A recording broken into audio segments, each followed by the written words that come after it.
हर साल की तरह इस साल भी जगन्नाथ रथ यात्रा की शुरुआत हो चुकी है। इस बार 7 जुलाई से भगवान जगन्नाथ के दर्शन को लाखों की संख्या में भक्तों की भीड़ उमड़ना शुरू हो चुकी है। रथ यात्रा में लोग भगवान जगन्नाथ, उनके बड़े भाई भगवान बालभद्र और उनकी बहन सुभद्रा के दर्शन करते हैं। अब आपके मन में सवाल होगा कि कब और कैसे इस पावन रथ यात्रा की शुरुआत हुई। जगन्नाथ रथ यात्रा उत्सव की शुरुआत 12वीं से 16वीं शताब्दी के बीच हुई। इसकी शुरुआत के बारे में कई कहानियां और मान्यताएं हैं।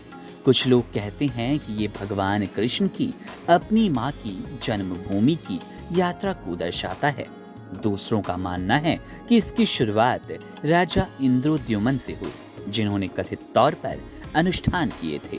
भगवान जगन्नाथ की ये रथ यात्रा हर साल आषाढ़ महीने की द्वितीय तिथि पर निकाली जाती है। इस रथ यात्रा के निकलने के पीछे कई मान्यताएं हैं। कहते हैं कि इस दिन भगवान श्री कृष्ण के अवतार के रूप में भगवान जगन्नाथ अपने बड़े भाई बलराम के साथ अपनी बहन सुभद्रा को नगर घुमाने के लिए ले जाते हैं।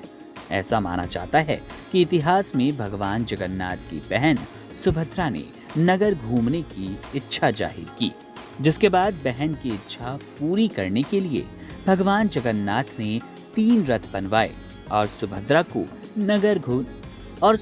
को नगर घुमाने के लिए रथ यात्रा पर ले गए।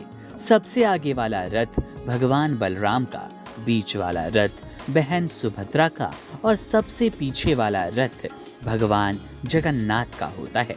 इसी मान्यता के साथ एक और कहानी जुड़ी है। कहते हैं कि जब भगवान जगन्नाथ सुभद्रा को नगर घुमाने के लिए रथ यात्रा पर निकले तो रास्ते में ही उनकी मौसी के घर गुंडीचा भी आ गई और वहां 7 दिन ठहरे, जिसके बाद से हर साल इस रथ यात्रा को निकालने की परंपरा शुरू हो गई। एक अन्य मान्यता के अनुसार जब भगवान श्री कृष्ण के मामा यानी कि कंस ने उन्हें मारने की योजना बनाई, तब कंस ने अपने दरबारी अक्रूर को एक रथ के साथ गोकुल भेजा और श्री कृष्ण और बलराम को मथुरा आने का न्योता भिजवाया। अक्रूर के कहे अनुसार श्री कृष्ण अपने भाई बलराम के साथ रथ पर बैठे और मथुरा के लिए रवाना हो गए। कहते हैं गोकुल वासियों ने इस दिन को रथ यात्रा का प्रस्थान माना।